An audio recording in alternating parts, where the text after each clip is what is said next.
அதே அம்மாவோட கர்ப்பத்தை விட்டு வெளியில் வந்தோன்னா முதல்ல தொப்புள் கொடியை தான் கட் பண்ணுவாள். அதுக்கப்புறமா அங்கேருந்து அவனுக்கு ஒன்றும் வராது. Start live on your own. பிறந்த உடனே முதல் ட்ரைனிங் அதுதான்.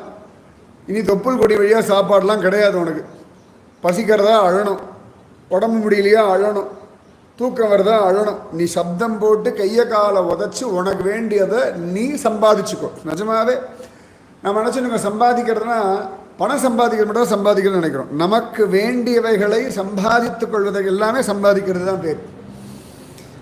இப்போ மரம் செடி கொடியெல்லாம் இருக்குது, தொட்டியில் வச்சுருக்கோம், இல்லாட்டி பூமியிலே வச்சுருக்கோம். நல்ல வெயில் காலம், தண்ணி பத்தலை, உடனே அப்படி வாட்டமாகிடும். வாட்டமாக எனக்கு தண்ணீர் வேணும்னு கேட்டு சம்பாதிச்சுக்கிறது. தண்ணி விட்டோன்னு அழகாக ஜம்முன்னு வளர்றது.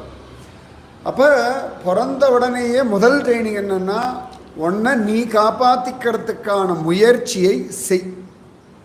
தன் காலில் நிற்கிறதுன்னு இல்லையா, பிறந்த உடனே முதல் ட்ரைனிங்